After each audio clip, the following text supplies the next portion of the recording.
परीक्षण के ज़बरदस्त क्वेश्चन जो सीटेट के लिए रामबाण बनेंगे और सभी पॉइंट मैं लेके आ रहा हूँ। बस मेरे प्यारे बच्चों ध्यान दीजिए, ज़्यादा से ज़्यादा वीडियो को शेयर करें।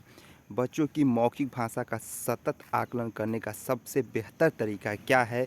तो बच्चों को उस संदर्भ में बातचीत किया जाए। जब उसके संदर्भ में बातचीत किया जाएगा तभी मौखिक भाषा का विकास होगा। दूसरा चीज़ ये ध्यान रखना, सुनना, बोलना, पढ़ना, लिखना यह अंतः संबंध होता है, क्रमबद्ध जरूरी नहीं है।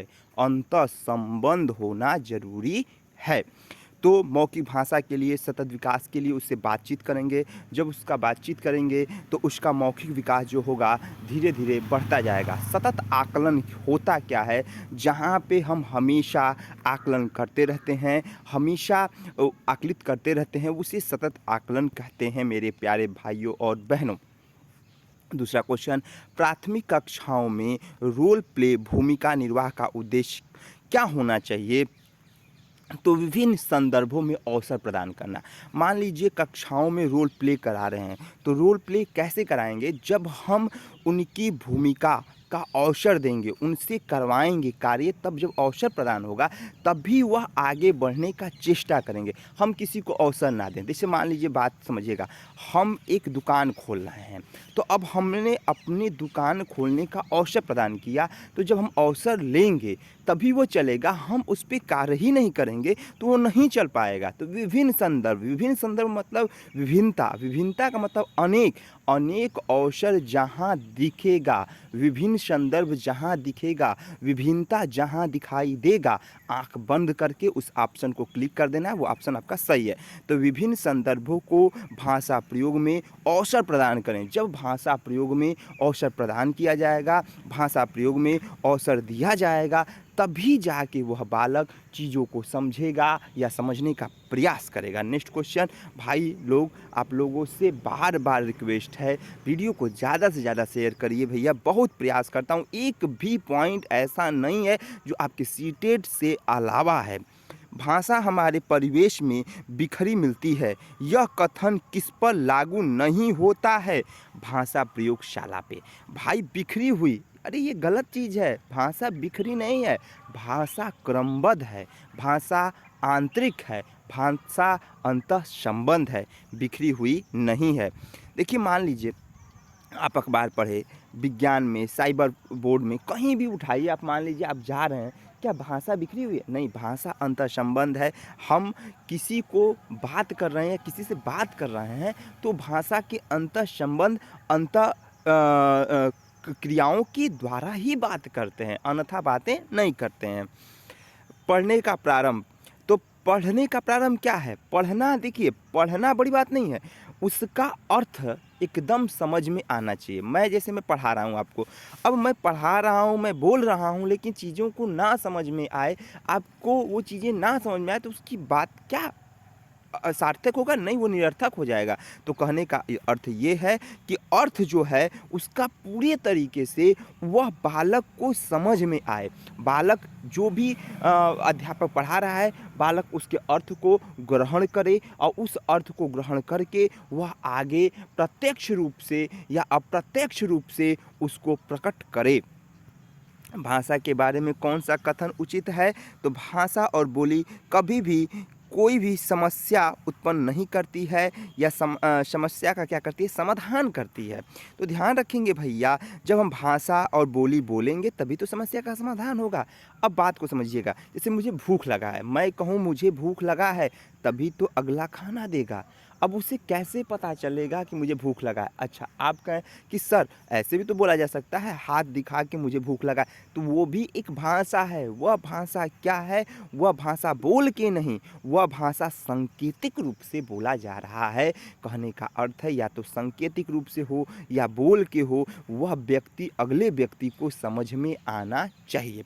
जैसे मान लीजिए आप ही आए, इंग्लिश बोल रहे हैं, हमें नहीं समझ में आएगा, तो वह इंग्लिश बोलने का कोई अर्थ नहीं है।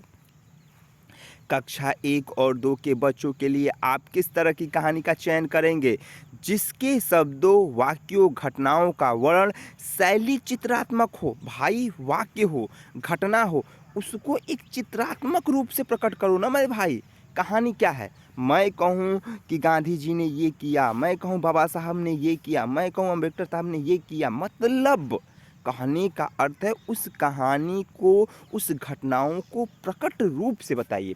आप कहते हैं कि सर हमारे बाबा जी का फ़ोटो लगा हुआ है, हमारी दादी जी का फ़ोटो लगा है। भाई क्यों घर में लगा हुआ है?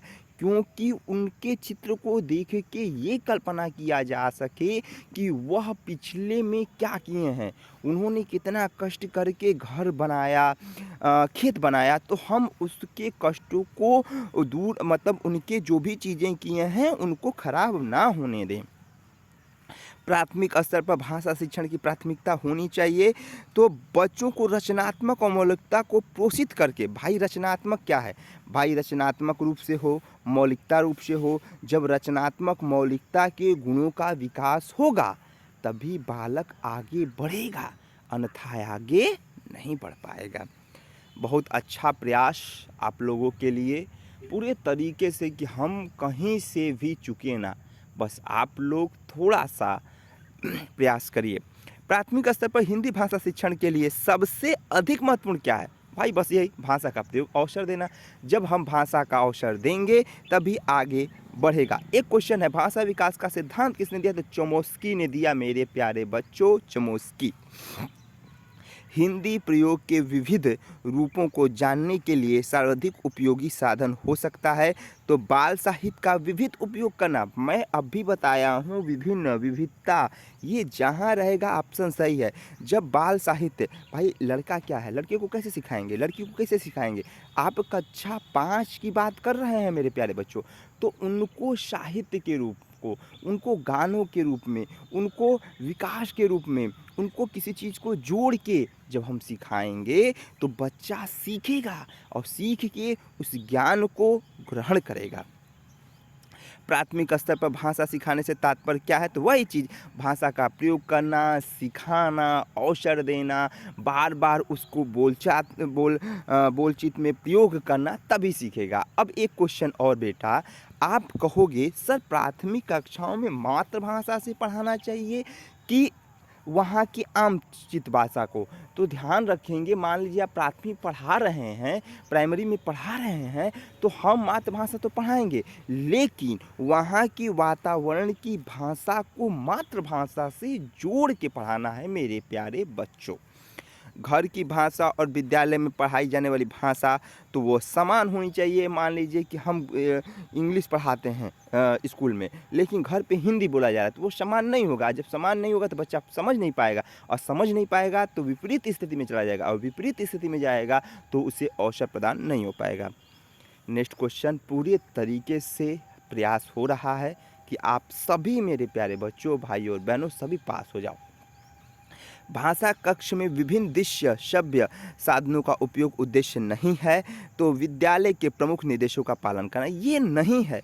मतलब जो निर्देश दिए हैं ये ज़रूरी नहीं है कि हम पालन करें, या एक चीज़ और है कठोर ज्ञान से हम पालन करें, या निर्देशों पर कड़ा निर्देशन से पालन करें, ये गलत चीज़ें हैं। पाठ्य पुस्तक की भाषा, तो बच्चों के घर एवं समुदाय की भाषा से मिलती जुलती। जो पाठ्य पुस्तक की भाषा होगा, जो घर का समुदाय है, जो घर परिवार का समुदाय है, उनसे भाषा कहीं ना कहीं मिलनी जुलनी होनी चाहिए। भाषा में सतत और व्यापक आकलन का उद्देश्य क्या है? तो भाषा के मौखिक और लिखित रूपों से प्रयोग की क्षमता का आकलन करना, क्षमता को बढ़ाना, क्षमता को विकसित करना, जिसके द्वारा बच्चों को अवसर प्रदान हो, बच्चा सीखे और बच्चा अपनी भाषा के द्वारा आकलित होकर उस चीज़ों को पकड़ ले। आज के लिए बस इतना ही मेरे प्यारे बच्चों, और ये हिंदी शिक्षण के क्वेश्चन थे जो बहुत इंपॉर्टेंट है। रामबाण है, यही आएगा। जय हिंद, जय भारत।